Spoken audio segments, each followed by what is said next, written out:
29 de junho. Assisti a uma dança folclórica, de nome Cueca, nacional do Chile, no complexo desportivo da cidade. O pavilhão coberto estava cheio. Depois, segui viagem até Tirúa. Saí tarde dos festejos e ainda tive que pedalar lento na estrada de pedra, o que me permitiu fazer apenas 30 quilômetros. Já anoitecendo, passei em uma lanchonete e me informei sobre hospedagem. Disseram que dali a 2 quilômetros havia uma escola e poderia ficar lá. Rani, inspetora de aluno, cedeu gentilmente o alojamento e ainda ofereceu lanche e café pela manhã, grátis. 30 de junho. Saí cedo e não demorei muito para chegar a Tirúa. Almocei bem barato em um restaurante. Tentei ficar em um couchsurfing, porém não consegui. Fiquei então em uma pensão, onde não tinha internet, mas um ótimo jantar com charquicã, prato mapuche com carne seca assada, batata, milho e outros ingredientes, além de frango. 3 de julho. Permaneci em Curanilahue. Aproveitei para descansar, pois tinha pedalado uma semana seguida. A internet era boa e vi o jogo do Flamengo e Corinthians. Depois, fui ao mercado fazer compras. 4 de julho. Fui até Coronel. Subidas bem íngremes, mas estrada boa, e consegui pedalar bastante. Fiquei no Residencial Mônica, um lugar tranquilo de pessoas simples. A recepcionista não sabia se tinha internet e perguntou se eu ia sair à noite, pois trancaria a hospedagem até o dia seguinte. Na hospedagem, só havia eu. Em uma viagem de bike, há muitas mudanças e temos que nos acostumar rápido e ser adeptos a essas mudanças, vivendo com mais intensidade a intimidade desses locais e pessoas. 5 de julho. Dia de pedal até Concepción, a segunda cidade mais importante do Chile, superada pela capital, Santiago. O trajeto era curto, porém o trânsito até lá era intenso, com inúmeros veículos pesados passando bem perto de mim. Procurei me manter tranquilo. Notei que a roda estava rachada, ocasionada possivelmente pelo desgaste da sapata de freio, que levou ao aquecimento da roda e à rachadura. Consegui chegar à cidade. Atravessei uma linda ponte e cheguei a uma rua comercial chamada Maipú, com diversas lojas de bicicletas, porém só em uma consegui solucionar o problema da roda. As outras lojas não se interessaram em fazer serviços mecânicos, apenas vender era mais lucrativo e dava menos trabalho. Fui até a casa de Olivia, minha couchsurfer, deixei as bagagens e voltei para consertar a bike, que pegaria no dia seguinte. Fui com Olivia conhecer a cidade. Paramos para ver na praça a exibição de um artista, um violinista tocando com um boneco, e esse boneco tocando piano. Original e criativo. Depois, jantamos no restaurante um bife allo pobre, com fritas e ovos. Excelente. Olivia era muito simpática. Me senti em casa. 6 de julho. Continuei conhecendo a cidade. Moderna, com ciclovias, parques e museus, conhecida como cidade universitária pela quantidade de estudantes e universidades. Fui à Pinacoteca ver um mural lindíssimo sobre a América Latina e outras exposições de quadros. Depois, visitei de ônibus a cidade de Talcahuano e Caleta Tumbes, onde o almoço era delicioso, com mariscos. Retornei para pegar a bicicleta. 7 de julho. Almoçamos com sua amiga Vanessa, um pastel de papas, espécie de purê com carne desfiada. Na volta, Vanessa me presenteou com um mapa do Chile, um mapa muito útil para seguir viagem e que eu estava justamente procurando. À noite, fui com Olivia a uma feira artesanal e, quando voltamos, fiz um jantar de despedida.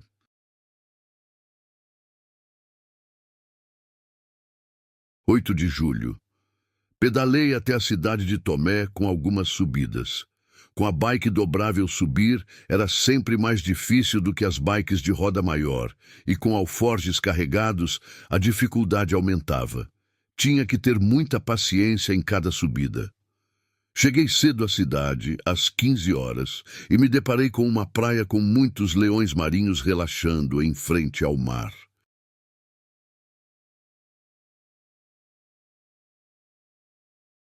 Esperei meu couchsurfer, Abel, até às 20 horas e conversei com um morador que estava um pouco embriagado, até conseguir me livrar dele.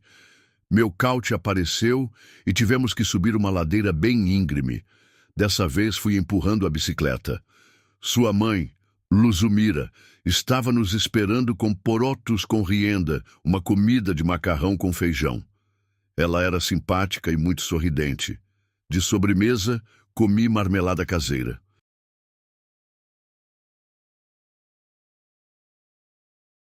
9 de julho.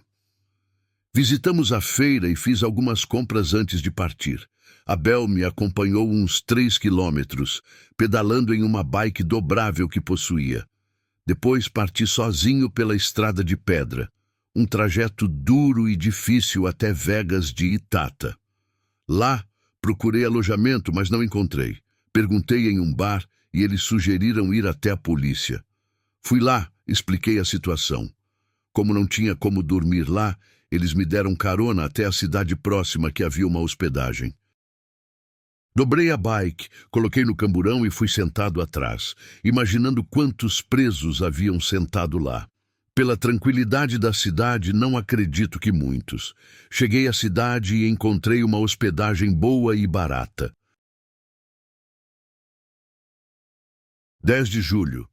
Dia de muita chuva, acabei ficando mais um dia na pensão. Pela manhã, assisti pela internet ao jogo de futebol do Flamengo.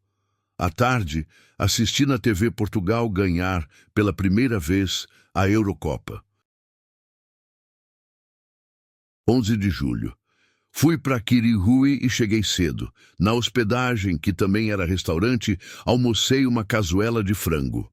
Depois, fiquei conversando com a filha da dona, que era professora de educação física e adorava viajar.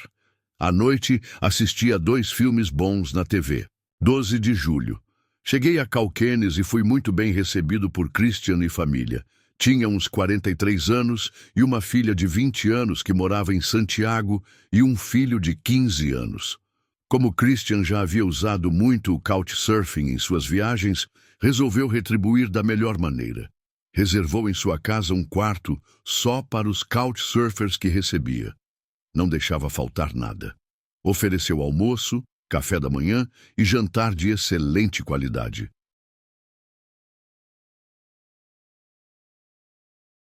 5 estrelas do couchsurfing. Sua esposa também gostava de viajar com o filho. A empregada, Helena, também muito gentil, me recebeu e lavou minhas roupas, que estavam muito sujas. Conversamos e comemos pizza. Não há como expressar sentimento e agradecimento a tanta gentileza. Só resta aos cicloturistas sempre prosseguirem viagem e levarem consigo o amor, a solidariedade e a gratidão que recebem dessas pessoas tão especiais.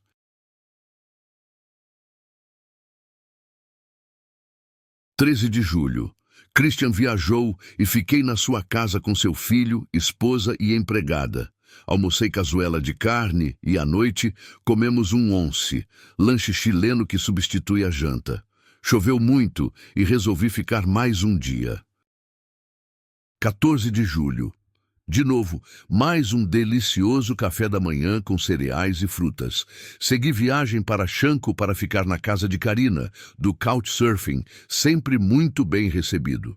Era um escritório de arquitetura, onde funcionava a empresa e a casa, e viviam 2 arquitetas. Uma delas, Sandra, me recebeu muito bem. Havia mais 2 estagiários de Santiago. 15 de julho. Permaneci em Chanco, fui à praia e dei uma caminhada de 40 minutos por uma trilha. A cidade era muito tranquila. Fui ao mercado e Karina avisou que não iria almoçar. Fiz compras e almocei com os empregados da empresa. À tarde, Karina me deixou em Pelurrue, pois ia trabalhar. Visitei a praia e fiquei apreciando o mar. Voltei no coletivo, táxi no qual você paga o mesmo que ônibus até Chanco. À noite, Karina me convidou para jantar. No escritório de arquitetura trabalhavam Karina e as amigas, 4 mulheres fortes e determinadas em uma cidade pequena, um exemplo bom de ver. Novamente, Karina me convidou para ir à sua casa e fez uma suculenta carne, acompanhada com delicioso vinho chileno. O Chile é famoso pela produção de vinhos. Fumei um charuto da República Dominicana. Muita conversa, noite animada. Chegaram amigos e amigas de Santiago para fazerem uma visita. Fomos à discoteca e dançamos muito. Não há como agradecer pela noite tão maravilhosa. Obrigado, chilenas e chilenos, que recebam em dobro tudo o que me ofereceram. Sou eternamente grato. 17 de julho. Pretendia ir para a Constituição, mas chovia muito. Fiquei mais um dia. Fui à feira e comprei frutas, verduras e legumes. Vi filmes de comédias na Netflix. À noite, uma espanhola, também arquiteta, que trabalhava e morava na casa, escritório, chegou. Com Karina e a espanhola, comemos chougas, um marisco que parecia o órgão reprodutor feminino, acompanhado de limão, que se chamava Pica, uma cidade ao norte do Chile, com a espanhola e sua namorada chilena. 18 de julho. Me despedi das animadas chilenas e segui para a Constituição, em um dia bonito de sol e calor. Após pedalar 10 quilômetros, o pneu furou. Consertei e continuei pedalando pela estrada sem acostamento. Parei para almoçar abacate com pão em uma parada de ônibus. Chegou um chileno com suas 2 filhas que faziam faculdade de arquitetura. Ele viu a bike e quis saber a origem da viagem, perguntando se eu havia brigado com minha família ou os abandonado para fazer essa viagem tão longa. Pelo contrário, disse que era muito grato aos meus familiares pelo apoio e pelo estímulo que me davam nessa aventura e que a viagem era de conhecimentos, descobertas e jamais teria oportunidade de conhecer e obter tal conhecimento na vida rotineira que estava levando na cidade onde eu morava. Contei que essa viagem chegou na hora certa, me trazendo muitas emoções e felicidade. Dei uma foto da viagem a eles e, no final, disseram que, quando retornasse, poderia ficar na pensão deles, como cortesia. No final da conversa, ele me confessou que já havia pensado em fazer aventura semelhante, mas as circunstâncias da vida o levaram a desistir de seus sonhos. Continuei o pedal e, após 4 horas de viagem, cheguei à Constituição. Havia combinado com Pablo do Couchsurfing para me pegar na praça às 6:30 da tarde. Aproveitei para almoçar. Depois esperei na praça principal. Pablo chegou e fomos para sua casa. Era engenheiro e cicloturista. Estava esperando o momento para largar o trabalho e viajar pelo mundo. Ele tinha uma visão bem crítica da sociedade e dizia que não via muito sentido em viver exclusivamente para uma sociedade consumista e cada vez mais doentia. Era bem articulado politicamente, falamos da política chilena e jantamos depois. 19 de julho. Acordei e ainda estava escuro. Segui a orientação de Pablo e fiz, de trem, um lindo passeio por uma área bem rural, cujo destino final era Talca. Uma viagem agradável de 3 horas e meia. Esta linha era considerada uma das últimas do Chile.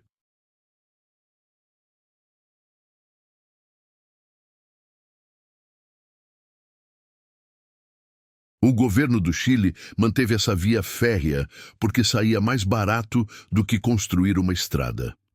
O trem era lento e passava por vilarejos e locais com casas simples, pontes, montanhas, lagos. Uma volta no tempo. Encantadora viagem. Pessoas do campo que traziam produtos para vender na feira de Concepción também viajavam no trem. O trem tinha 2 saídas ao dia, uma às 7:15 da manhã e outra às 4:40 da tarde. Voltei no trem da tarde e jantei com Pablo. 20 de julho. Pedalei até Dual e me hospedei em um restaurante que também era um hotel, localizado em frente à praia, dono super gente fina. Sua figura lembrava o jogador de futebol brasileiro, Romário. A pensão não possuía internet, e sem essa tecnologia, usamos o tempo de outra forma, como apreciando a bela vista e o pôr do sol.